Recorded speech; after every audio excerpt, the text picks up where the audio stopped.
So for those of you who don't know, I made a video on this like a couple days ago, and you guys said that you want to see me cover more games other than Call of Duty, and Assassin's Creed Shadow was one you guys were really interested in. And if you don't know, the drama behind this is really messed up, but Tom Henderson, the person that kind of leaked what was going on with Assassin's Creed Shadows, is giving us some more information today on what happened with that. And Mr. Matty Plays actually released a video of it. We watched him a couple of days ago. He does a good job on this kind of thing, and I wanted to watch his video, and then I have a little bit more background information on some of the things within this article, so I could give you kind of some more context as to what is going on, maybe on top of this video as well, and we'll talk about that as it goes through. But without further ado, let's actually dive in and discuss what is going on with Assassin's Creed Shadow, because if you don't know, up until really earlier today, it's been a bit of a mystery why this game got delayed and what is going on with it. Everybody, it is Maddie here today. Hey, Maddie. We're gathering once again to talk about Ubisoft, which I know really isn't in my wheelhouse of companies I focus a lot on here on the channel. I know I talk about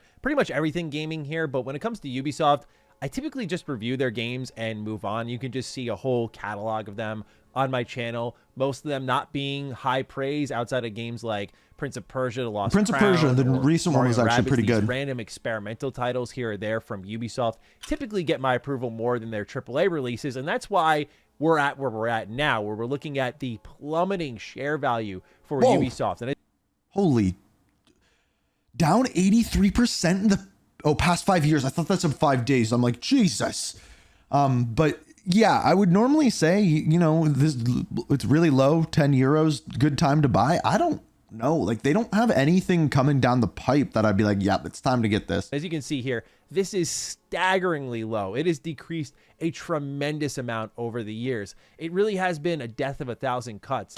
But there's shares on the market, and then there is mind share. And by mind share, I mean using your brain. By There's that, no I way. mean, let's talk about Brilliant, today's sponsor. What The following video is a sponsored by segue. Brilliant.org. Brilliant is where you learn by doing, with thousands of interactive Well lessons done. in math, data analysis, programming, and AI. And best of all, they don't leave you with much of an excuse. They have a great mobile app that allows you to learn on the go. They encourage Games. daily Learn with logins games. to get involved and learn every day. And that's the beauty of Brilliant. It's why I've been using them for years, because it doesn't demand too much of your time. If you're a busy person, you just sign in, couple of minutes, get your learn on, and then Get move it on. on Get it going along. on. Brilliant is a learning platform designed to be uniquely effective. Well, with that's a their first parabola. principles I know what that approach is. To help I you took build an school. I did understanding school. from the ground up, and that's by putting your hands on the problems itself. Everything's interactive, and they use real-world data so that you can get further into the And learning games. process. They and use there is a real-world full data range of and topics. games. I've been leaning Probably a little better bit into games than science as of Ubisoft has. lately, but it's really up to you and what direction you want to go for. So to try everything Brilliant has to offer for free for a full 30 days,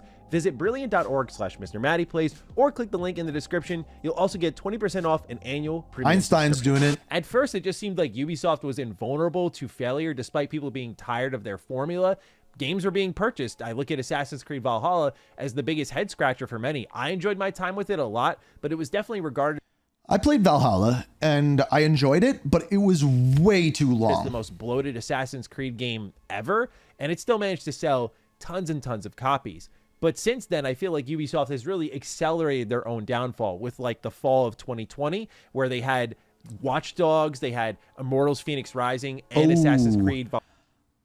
So I didn't like Watch Dogs. I'm going to be straight up honest with you. I didn't like Watch Dogs. But Immortal Phoenix Rising, I think, is one of the most underrated games and one of my favorite games that maybe I've played in the last... What year did that come out in? 5 years? 5 years? All month to month, back I to love back that to game. back. It was ridiculous. But also, the quality has fallen short with the self-proclaimed quadruple A game in Skull and Bones releasing earlier this year. Almost forgot about that one. But That game looked wasn't awful to good me, at all. which is Then you insane have because one of my favorite games of all time is Assassin's Creed Black Flag, and that's a big sailing game, but it also had all the other Star stuff Wars too. Outlaws missing the quality mark. And we're here now talking about Assassin's Creed Shadows, which was the subject of our last video, where we got into the delay and how it was much more messy than it seemed at face value. You know, you had the post go live from Ubisoft with the note delaying the game saying, oh yeah, look, hey everyone, this is just us trying to get the quality right. We'll see you on February 14th. But if you looked at the investors note that we highlighted in that last video, you would have seen there that Ubisoft mentioned Star Wars Outlaws underperforming, that they're not hitting the quality mark, that investors are investigating. So this is essentially comes down to like what this article is about. And the one thing that I will say is, I believe in that article, it says Star Wars Outlaws, which fell short, surpassed 1 million units sold, which honestly like isn't good or great. It's just they were projecting much more than that. Like, it's not a bad number. Like, you got to think like, okay, did they make money on that game? Probably not. They got to pay for the Star Wars IP. It costs $70 a game, maybe a little bit more. So say $70 times 1 million, $70 million. They're not making money off that. They need to sell like 5 million copies to start making some cash, right? What is going on with Ubisoft? The people who are just invested in the company are trying to figure out why games are missing the quality mark there, and that Ubisoft will be doing Steam Day 1 releases. So we need more context on all of this, right? Because a lot of assumptions were thrown out there as to why this delay was kicked in. Because for those who didn't know, remember when we made that other video, we didn't know why. We didn't know why the delay happened. We knew that they were said that they were working or focusing on quality and getting the quality good for this game when it comes out, but they didn't say like in any terms like what the actual reason was. Also a press event that was happening ahead of the release of Assassin's Creed Shadows, where people were going to get some hands-on time with the game. There was also going to be I wonder if he was invited. Booth that then got pulled. So why so sudden? What happened here? Well, Tom Henderson of Insider Gaming has the scoop, so let's get into it. Where it starts off saying, Yves Guillemot pointed out in an internal memo that Star Wars Outlaws initial sales proved softer than expected, with Guillemot pointing out that critics had rated the game 76 out of 100 on Metacritic. Although I wasn't given a figure on what Ubisoft anticipated Outlaws to sell within its first month, the game has just surpassed 1 million units sold. That's what I was just talking about. Its performance has seemingly caused alarm bells to ring at HQ, which not only led to the approval of the Assassin's Creed Shadows delay to Q1 2025, but to finally putting games back on Steam, a request that every Ubisoft team has been pushing. So that was an upper management thing to put Ubisoft games back on Steam. So I wonder if X Defiant is going to get put onto Steam For years. So we can finally see what the numbers of this game are looking like. Management problems, where a lot of developers kind of know what fans want. Like, hey, we don't want template open worlds. They've pushed for that, but management has enforced that, as we knew. Same thing here. Steam. Seems like developers didn't know that. Management. I don't know if you guys caught that, but what he was talking about, template open world. If you play Far Cry, if you play Assassin's Creed, if you play all of this, all of the Ubisoft games run by this like open world philosophy as to how the games actually work and feel. Like, they all kind of feel like Ubisoft games, and after that for years it's just kind of fallen apart. He's saying upper management pushed for that. It has been ignorant to those claims, and we'll get into why they've kind of shut down these requests from developers. It really comes to strict development timelines that Ubisoft seems to need to hit. But I did want to talk about the Outlaw sales being just north of 1 million, which is surprisingly low if you look at it at face value. But for me, it's like, when you look at the declining value of Star Wars as a brand, you know, you look at what happened with the Acolyte, one season. Like, okay, yes, I agree with this, but when Star Wars has something good, it does well. Think of the show with Pedro Pascal. I can't think of the name of it. The Bounty Hunter one. That show did incredibly well. It was because the show was actually really good. Hated pieces of Star Wars content ever. The most hated piece of Star Wars content ever. When you look at the fan reviews and everything like that, it just went up in flames, and they canceled after one season, right? And this isn't just a one-off. I feel like Star Wars and Disney as a whole has been having a really bad time with their service and just inconsistent quality. You get something like Deadpool and Wolverine, but it's easy to forget when you have so much mess surrounding it. But particularly with Star Wars, it's been really inconsistent. I've always defined it, as I've said in the past, as a bit of a roller coaster with quality, but it's never been this bad. The thing with the Outlaws game is it's something in the Star Wars universe. It's not like directly Star Wars. So, and then you also have the Jedi games. And if it was a good game, it would have done well. I think that's just be all end all. It's always been far, far better. And yeah, I think that's also reflected here in Star Wars Outlaws, where the quality of the game wasn't that high. It was a lot of what you expect from Star Wars quality nowadays. Of the game. It's just not strong quality. Average. It was buggy. It was messy. And it seems like they're aiming for a relaunch Messy's a good word on Steam. So we'll see how that goes. But to the point here of this video, we're talking about Assassin's Creed Shadows. The article continues on. Why was Shadows delayed? It's a complicated question without a single answer, but it boils down to a strict development timeline, polishing and addressing the Japanese community's cultural and historical accuracy concerns. But first, let me address some of the wild rumors about Yasuke. He's not going to be removed. However, sources have said that the team has been actively addressing many of the historical and cultural concerns, which started before the game's reveal, following external playtests, and were accelerated further following. Okay, honestly, I've said it before, I'll say it again. This is the only time I'm going to say it this video. I don't care about historical inaccuracies. If they just say, hey, this game is based off of something in history, they're not saying it is history. They're not saying this is history class. We're trying to teach you something. They're saying it's based off of history. It's like when we play a World War II Call of Duty game and something's a little bit off, whether it be like a location, a weapon, or things like that. Personally, I don't care. But I get it. Some people do. Some people are history buffs, and maybe that bugs you, and maybe Assassin's Creed isn't for you. But if we go back through all of the Assassin's Creed games, it's not like they are the most accurate things in history. Go back to, I believe it was Assassin's Creed 3, the one that took place in America. Like, you think that was accurate? It wasn't.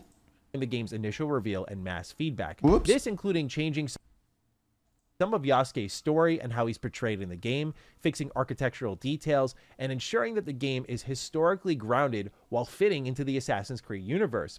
Fundamentally, though, these are issues that should have been caught internally before the game's reveal, especially given Ubisoft's strict asset approval process. As for how these issues fell through the cracks, I'm told that historical experts were brought onto the project much later than usual for a project of this magnitude, and that miscommunication between I guess you want it to be not historically accurate, but like to meet fit in, were also at play. It's so interesting to watch the development of Assassin's Creed Shadows, because when it was first revealed and there were historical accuracy concerns, a lot of people brushed this under the rug and went, well, Assassin's Creed is more of like a history, action, adventure series, and I've even defined it as such myself. That's what I agree. Really about the accuracy of the history there. But I always kind of thought to myself, it was a little strange to use that argument, because then I think of things like in Assassin's Creed Origins, where they had this presentation mode that allowed you to explore the world and learn about the actual history of these settings in games. And no doubt that while it's like alternate history where you would have like Connor interacting with Benjamin Franklin in Assassin's Creed 3, it did inform you about these major historical figures and locations.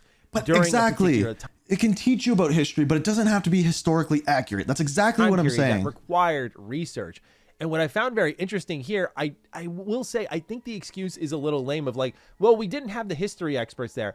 I get how that'll lead to missteps like we talked about in our last Assassin's Creed video, where you kind of overlook the broken Torii Gate completely and you just post something for sale that is completely insensitive to Japanese culture.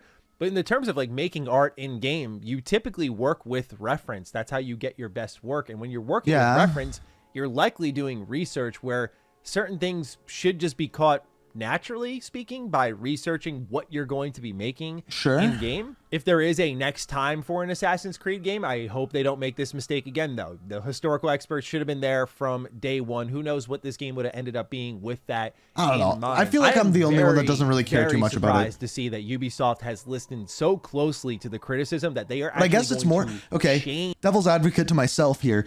I guess there are enough people that care that much about the historical accuracies of this type of game that it does matter. It just doesn't matter to me.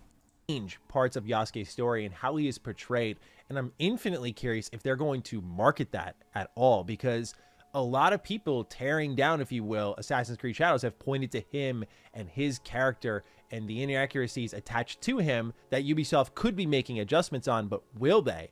And if they are, will this lead to people going, all right, hold on, this is better. We like where it's heading. I'm curious how far Ubisoft goes with this and if they even bring any attention to it at all, because for a lot of what we read with reasons behind Assassin's Creed's delay was due to toxic positivity crowding the development environment of Ubisoft. That's like Concord, right? We talked about the toxic positivity with Concord. All the way to the top. And any criticism that they got would typically be regarded as... I do think that's cool. I do think this is cool. And a lot of the criticism about sensitive subject matter was considered just toxic people who wanted nothing more than to fan the flames of controversy. But you're seeing here, they're listening and they're responding. So how loud will they be about that part is what I'm very curious to see. To be blunt, Ubisoft tries to appear culturally sensitive. This game shows, among many other things, that they are not that.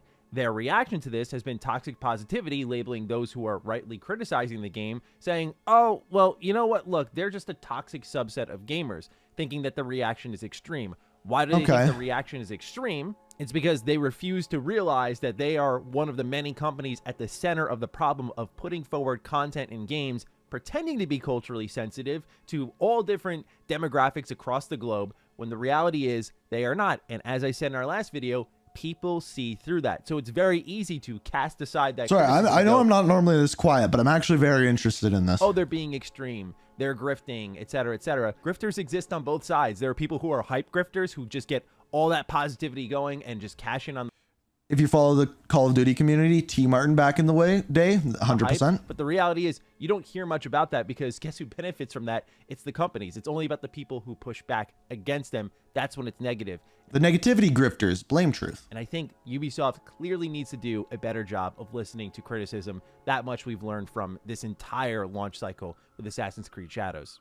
Now, continuing on, there's much more here. They say, as for the game's polish and issues with bugs, it's pretty self-explanatory. The game is currently not at the stage it needs to be for release, and I'm told that there have been some tweaks to the gameplay mechanics and elements that are going to take time to incorporate. While some of these issues were highlighted in recent playtests and mock reviews, these are end-of-development issues that will take a little bit longer. So it doesn't seem like there is a major alarm bell ringing. That's what I first thought when I saw. That's what I thought too, is that the game was just... Like, oh, they found a bug, like a really bad bug that just made them hit the brakes. But it seems like this has been a cascading series of events, right? Which is kind of what we expected, right? Like that's what we were saying in the last video. That you do need to listen to criticism that's being laid at the feet of your company and do something about it, because again, you know what? Maybe Concord that just scared the crap out of them. Share price, like it speaks for itself. Like someone's going to come in and buy out the company, and they could even pay a premium on those shares and still get Ubisoft and all of its IP for a song if they wanted to. You look at what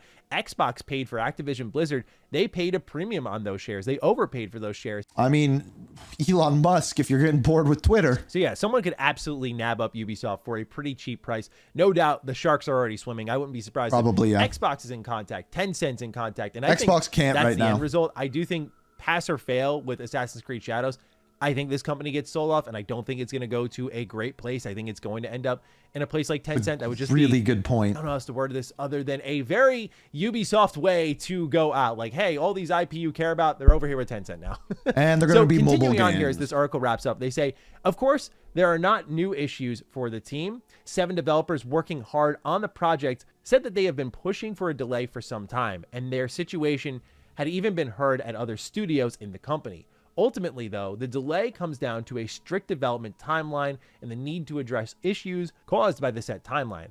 As for why Ubisoft HQ continues to ignore the developers on almost every level, Ubisoft's executive committee and board of directors will decide in their review, although 80% of 40 Ubisoft developers think this ends in no change or layoffs. But that's another story on the internal issues for another time. Yeah, I don't think that necessarily just has to do with will release Shadows. Assassin's Creed Shadows on February 14th, 2025. Valentine's Day. And while the game isn't matching Valhalla in pre-order numbers, which launched on past generation consoles to a wider market, the numbers are solid and are likely to rise further given its Steam release announcement. So maybe that is why Ubisoft was okay delaying this as well, is that the pre-order numbers weren't looking too bad, where they anticipate that if here's what they need. They need a banger trailer.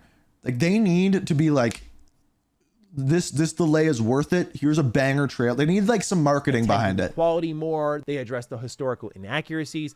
Maybe that gives rise to further sales for Assassin's Creed Shadows. We'll see if they can crawl out of this at all. But to me, the biggest concern is the lack of listening to developers, because I think a lot of developers at Ubisoft get lashed by the public for decisions made way above their heads. That seems to be the consistent story for years. That's not just Ubisoft. That is every game developer out there. Years and years about how mismanaged this entire company is, and that very little things that make it to the top actually get considered, or even things like delays. Like it makes you wonder how frustrating it might be to work at Ubisoft, where you're just kind of helpless to their system of strict development timelines, and that the timeline this is every developer. This isn't just a Ubisoft cannot thing. work within, and that they need more time to make their games, but they're expected to release them at a pretty shockingly quick clip. You see how quickly they were putting out Assassin's Creed games every year. And then when they started to take a break on that, Far Cry was like coming out every year, whether it was like a spin-off title or a mainline title. Yeah, it was like every year. So we were often just they talking had about this the something other day coming on out where stream. That's also why they never got to iterate on things and make things better. They just made the same thing continuously. And it was really frustrating as a fan. Like, I always look back, as I brought up in the past, my Assassin's Creed Syndicate review, where that is a pretty decent game in my opinion nowadays. But when I played it at the time, I gave it a awful review because I was so burnt out on Assassin's Creed. It's very true. Like nothing had inched forward. And it's funny because in hindsight, even as someone who enjoyed games like Assassin's Creed Odyssey, I do think Syndicate has aged remarkably well. And some other I haven't played it in a long time. Have aged really well there. So again, you just can't help but wonder what this company could have been if they listened to their This is super weird, but I might have a playthrough of Assassin's Creed Syndicate on this channel. Like, I actually legitimately might. They had more time to work on their games, bring new ideas to the fold. You know, I was having a conversation on Last Stand on Constellation about Ubisoft, and we were talking about Assassin's Creed Unity. And I said, you know what's the biggest crime is that we haven't had like a true stealth-focused Assassin's Creed game since Unity, where you had multiple ways to take down your targets, kind of like in a Hitman style. That's just not been done before. Like, Ubisoft is also, for all I'm trying to give the developers the benefit of the doubt, really bad at what type of criticism they listen to, clearly, as we're learning here and now. By that, I mean, for example, Unity was a problem on a technical level. But when it came to parkour and the ideas of how you assassinate your targets, might be Unity that I have the Let's Play of, and the faithfulness to the environment and like the side objectives, even like murder mysteries, like that was all great. Why yes, did that not I remember carry the over murder mysteries; whatsoever? those were awesome. Into Syndicate, but then they hit the reset button, and many people did enjoy Origins. I was not a big fan of it, but yeah, that's where for me it just became a really weird situation with this company where I used to really enjoy their games, and then I think like 2014 hit, and I just was not as big of a fan because I was just so tired of the same thing. Yeah, constantly. And then they improvised once again, and then they had like legendary weapons and things like that. And I enjoyed those ones because it was something really new. Interesting situation developing here, and I got more information. I got more information. And once I'm in, that's where you get all the coverage, right? So, ladies and gentlemen. Yeah, okay, so I got more information. Thank you, Maddie. Let me take over here. So moving on over, Tom Henderson, this is an addition to the actual article that we saw before. It says, Tom Henderson, a few more tidbits. That is the article right there. Never say never when it comes to delays, but the new date, I am told, is adequate time. In other words, adequate time to get the game done. The delay will affect the Assassin's Creed pipeline. In other words, the rest of the game is scheduled to come out, but it is unclear what that looks like at the moment. Invictus, in other words, Assassin's Creed multiplayer, Obsidian, Black Flag remake, that one I'm excited for, and Hexy/Neo are still in development. While games can always be canceled for a variety of different reasons, Ubisoft is bullish on all of these projects. In other words, they really want to work on them. Everyone internally is happy that games are finally going back to Steam, a move that developers have pushed for years. So in other words, the developers wanted them there. The just upper management wanted the Ubisoft Connect bullcrap, which is so dumb. But yeah, so Assassin's Creed multiplayer, Black Flag, and I have no idea what Hexy and Neo are exactly, but they're going to be pushed back further because of this. So that pretty much summarizes the Assassin's Creed Shadows drama, problems, whatever you want to call it, the reasons why, what is going on with it, and February 14th is going to be when you can actually get your hands on the game. So let me know what you think of it down in the comments. I hope you enjoyed, and until next time, peace.